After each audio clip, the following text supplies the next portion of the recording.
আজকে একদম অন্য রকম একটা পনিরের রেসিপি নিয়ে আমি চলে এসেছি। তো এটির নাম কারিভি পাকো পনির ফ্রাই। এটি মূলত একটু পনিরটা ভাজা ভাজা মতনই রেসিপিটা। রুটি দিয়ে এটি খেতে কিন্তু দারুণ লাগে। তো এটি মূলত একটু সাউথ ইন্ডিয়ান স্টাইলেরই রেসিপি। তো আপনারা অবশ্যই একবার বানিয়ে দেখতে পারেন। এটি আমি কীভাবে বানিয়েছি চলুন দেখে নিই। এর জন্য প্রথমে একটি প্যানের মধ্যে আমি নিয়ে নিয়েছি গোটা ধনে, দারুচিনি, এলাচ, লবঙ্গ, গোলমরিচ, শুকনো লঙ্কা আর জিরে। আর দিয়ে দেবো কারি পাতা, দিয়ে দেবো গোটা রসুন। রসুনটা আমি এখানে খোলা সমেত ইউজ করছি, আপনারা চাইলে খোসা সমেত ইউজ করবেন বা খোসা ছাড়িয়েও ইউজ করতে পারেন। এবার এগুলিকে ভালো করে শুকনো কড়ায় ভেজে নেব। ভেজে নিয়ে নামিয়ে মিক্সিতে পেস্ট করে নেব। দিয়ে দিয়েছি কড়াইয়ের মধ্যে সর্ষের তেল, দিয়ে দেব গোটা জিরে ফোড়ন, এরপর দিয়ে দেব আদা গ্রেট করা।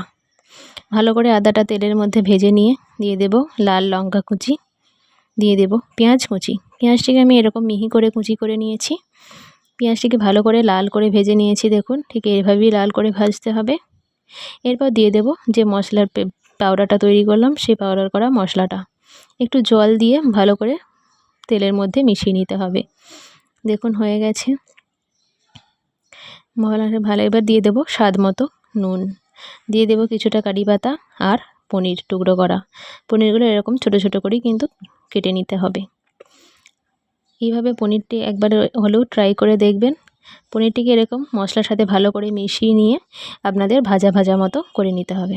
শেষকালে দিয়ে দিতে হবে একটি লেবুর রস, মানে অর্ধেক লেবুর রস আমি এখানে ব্যবহার করছি। লেবুর রসটা কিন্তু একদমই স্কিপ করা যাবে না, দিতেই হবে একদম মাস্ট। লেবুর রসটা দিয়ে ভালো করে একবার মাখিয়ে নিলেই কিন্তু রেডি হয়ে যাবে আমাদের কারিভি পাকো পনির ফ্রাই।